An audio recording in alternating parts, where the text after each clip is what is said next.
This is Julia with iCadenza, and I'm here with baritone Rod Gilfry, who sings the role of Emile Debec in the Center Theater Group's wonderful production of South Pacific here at the Amundsen.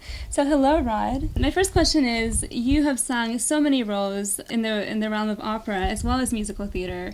Is there anything different in your approach to singing each type of production? One of the big differences is in musical theater we have microphones nowadays. So the requirements for singing are quite different. You don't have to project over an orchestra. And in fact, in most cases, as is the case in this production of South Pacific, the orchestra is also amplified. So sort of the balance between the orchestra and the singer is completely controlled by the guy at the soundboard in the back. Which is, going to have advantages and disadvantages. One of the advantages is you can go down to a whisper and people can actually still hear you. One of the disadvantages is that as an opera singer, we normally self-amplify.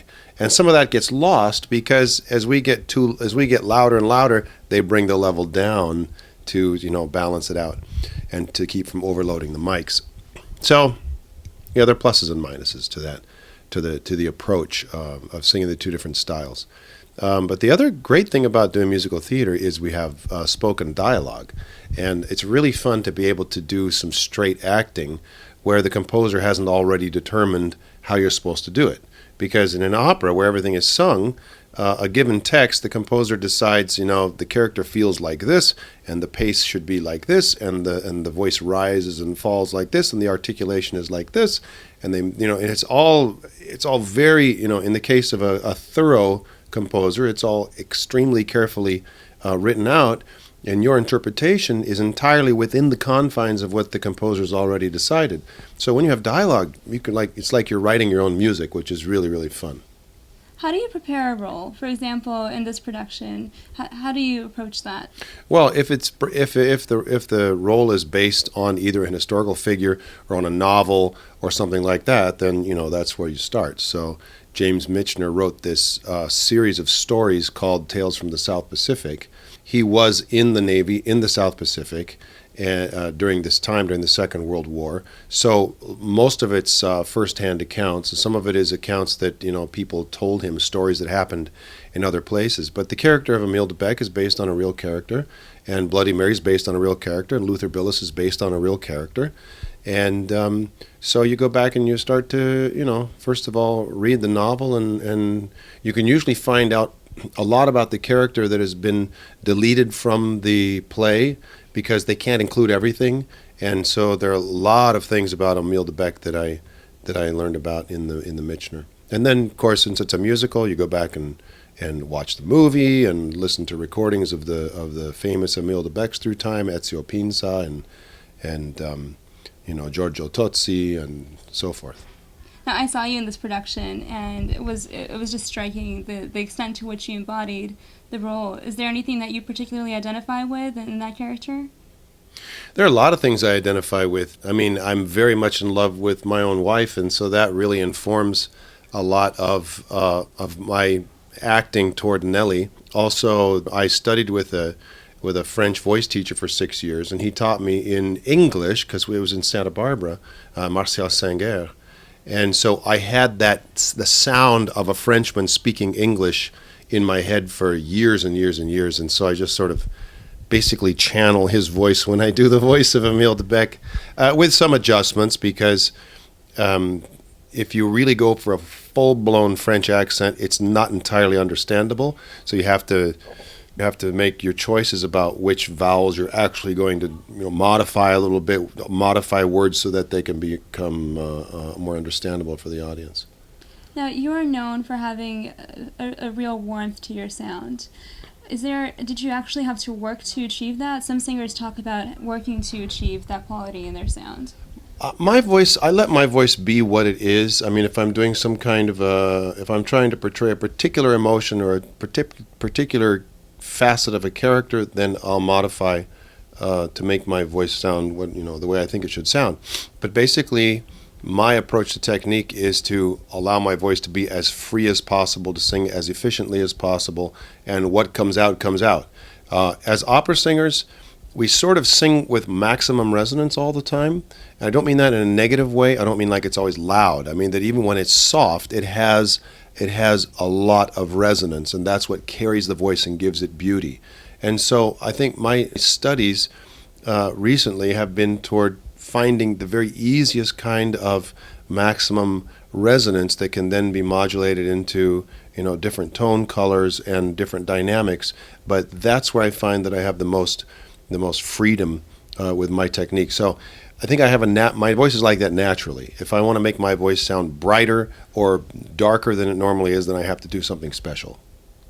Now, you maintain a really active performing career, but you also started teaching now. Mm-hmm. How do you find that you're able to balance both of those? It's really hard. It's really hard because basically, this coming semester I'll be teaching at USC for one week, and then I go off to Zurich to do a new opera for 2 months, and then I have to hire substitutes to come teach for me. Then I come back for the last 4 weeks of the semester. So it's very challenging, and it's probably even more challenging for my students than it is for me, because they don't have the consistency of a lesson every single week with the same teacher. Although I'm hiring my own teacher to sub for me, so it'll be exactly the same technique that they'll be learning.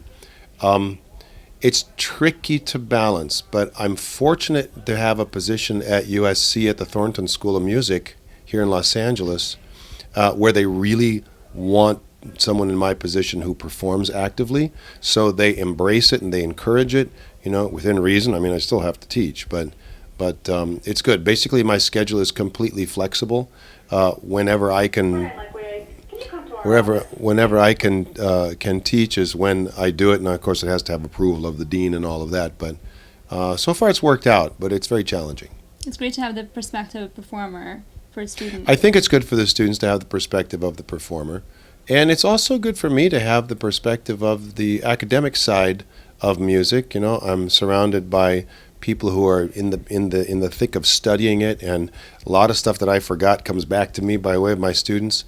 I've got great resources there for doing research, and it's really good. So it's very satisfying. I really enjoy it. I enjoy helping my students to be better singers and better performers. And so it's good all around. It's just challenging. What would you recommend to a young singer that's starting out? What are some of the best things that you did for yourself early on? I think one of the most important things is to really command a singing technique.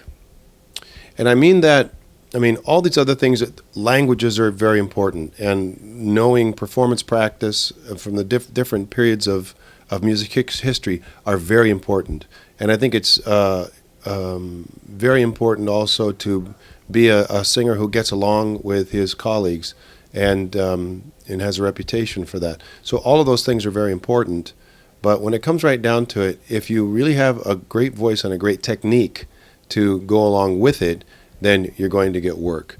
I think that, I started out by really believing that technique was a bad word, that it was, I thought that my singing would be too technical, and I would be limited by the sort of completely left-brain technical approach to singing, when in fact, when you actually have a technique and you have some command over your instrument, it's liberating, and you can explore much more. You can do much more with your voice and be much more expressive more easily, because you've learned how to be the pilot of your own vehicle. You've done so many diverse roles over the course of your career.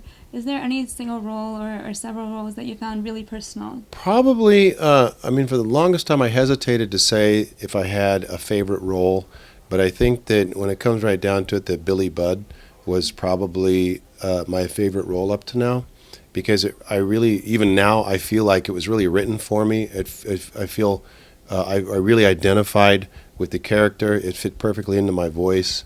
I even looked like the guy that was described by Herman Melville in the novel, and so I really felt like this was really my thing, and I had great success with it. And so I've always been very, very fond of Billy Budd. And what's coming up next for you? You mentioned Europe in the fall. I'm going to be going to London to do a concert in the BBC Proms. In the fall, I will be doing a new opera, which is really very interesting. It's an opera based on the life of composer Carlo Gesualdo. And Gesualdo was a Renaissance composer who died in 1510. He was really famous, admired, and ridiculed because his music was extremely cutting edge, crazy chromatic harmonies, and very unusual harmonic treatment for his time. But he accomplished that by sequestering himself in his castle for many years with a troupe of musicians. They sort of developed their own musical language. And the reason he did that is because he murdered his wife and her lover, and he was afraid of revenge. He was a prince and couldn't be prosecuted because he was above the law.